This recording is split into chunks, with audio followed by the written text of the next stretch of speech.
అమ్మ నమస్తే, శ్రీమాత్రే నమః. శ్రీమాత్రే నమః. మా భగినీ హస్త భోజనం దివాళీ వరకు కూడా అందరం ఆచరిస్తాము, సంబరంగా జరుపుకుంటాం.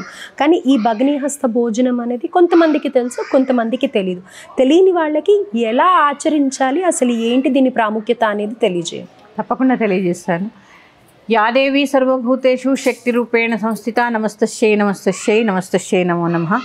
ఆర్బీసీ ఆధ్యాత్మిక ఛానల్ వీక్షిస్తున్న ప్రేక్షకులందరికీ శ్రీమాత్రే నమః. భగినీ హస్తభోజన శుభాకాంక్షలు. చాలా వరకు మనకి రాఖీ అనే పండుగ తెలియదమ్మా, తెలియదు. కొన్ని ప్రాంతాల్లో జరుపుకునేవారేం కాదు. రాఖీ మనకి ప్రత్యేకంగా ఉన్నది ఈ భగినీ హస్తభోజనమే. ఎందుకంటే మన సాంప్రదాయం ప్రకారము చెల్లెలింటికి అస్తమానం వెళ్ళేవారు కాదు పూర్వం రోజుల్లో. సంవత్సరానికి ఒక్కసారే ఆ ఆడపడిచి ఇంట భోజనం చేయాలి కాబట్టి ఆవిడకి కూడా ఉంటుంది కదా, పుట్టింటి వారు రావాలి నా ఇంటికి అని చెప్పి ఈ భగినీ హస్తభోజనం నాడు పిలిచి అన్నదమ్ముల్ని పిలిచి భోజనం వడ్డిస్తారు. అలాగే ఎప్పుడూ పసుపు కుంకాలు వాళ్ళు తీసుకుంటారు కాబట్టి ఆ రోజు అన్నగారిని పిలిచి వారు బట్టలు పెడుతూ ఉంటారు. పెట్టాలి, ఎందుకంటే ఎప్పుడు పుచ్చుకోవడమే కాదుగా, పెడుతూ కూడా ఉండాలి కదమ్మా. రాఖీకి తీసుకుంటాం కాబట్టి ఇప్పుడు పెట్టాలి. అలాగే వారు కూడా పసుపు కుంకుమలు ఇవ్వాలి. వీళ్ళు పెట్టాలి, వాళ్ళు పెట్టాలి. భగినీ హస్త భోజనం రోజు వారు పసుపు కుంకుమ, చీర, పువ్వులు, గాజులు వాళ్ళు తేవాలి. వీరు కూడా వస్త్రాలు సమర్పించాలి. అన్నగారికో తమ్ముడికో ఎవరికైనా పర్వాలేదు. ఈ భగినీ హస్త భోజనం యొక్క ముఖ్యం ఏంటంటే ఆ రోజు యమునాదేవి తెలుసు కదమ్మా, యమునా నది, యమధర్మరాజు ఇద్దరు అన్నా చెల్లెళ్ళు. ఆయన యమధర్మరాజు గారు చాలా బిజీగా ఉంటారు కదా, సంవత్సరంలో ఒక్కరోజు కుదుర్చుకుని చెల్లెలింటికి యమున ఇంటికి భోజనానికి వెళతారట ఈరోజు వారు కూడా. అందుకే చాలా ప్రత్యేకత అనమాట. అందుకే భగినీ హస్తభోజనం అని వచ్చింది.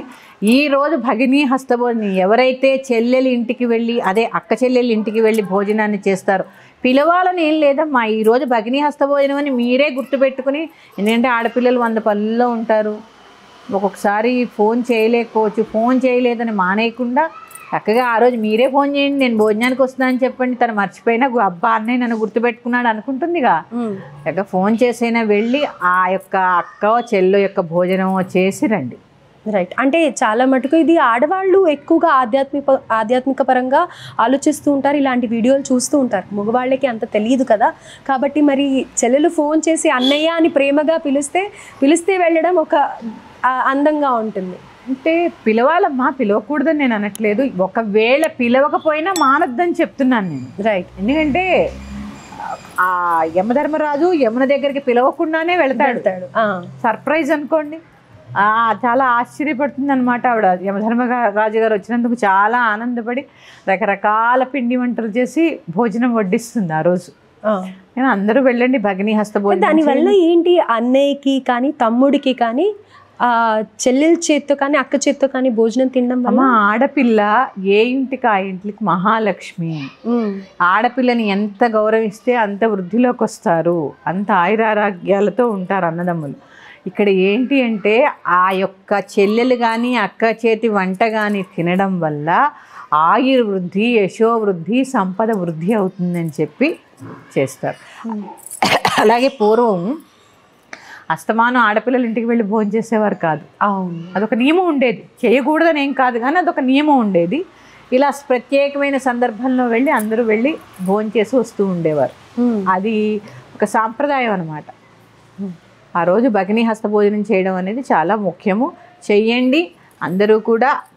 ఆ యొక్క ఇది ఏ రోజు అయిందమ్మా భగినీ హస్త భోజనం? దీపావళి అయిపోయిన మరుసటి రోజేమో. యాక్చువల్గా ఇందులో 2 సందేహాలు ఉన్నాయమ్మా. దీపావళి 20, 21 అని. 20వ తారీఖే దీపావళి. పౌర్ణమి కానీ అమావాస్య కానీ రాత్రి ఎప్పుడు వస్తే అదే, పగటితో పని ఉండదు. కొన్ని మామూలుగా అయితే మనం పగటి పూట వచ్చేది, సూర్యోదయం టైంలో వచ్చేది కన్సిడర్ చేస్తాము. కానీ ఇక్కడ అమావాస్య దీపావళి మటుకు రాత్రిపూట అంటారు. రాత్రిపూట కాబట్టి మరుసటి రోజు పాడ్యం వచ్చేసింది కాబట్టి ముందు రోజే దీపావళి.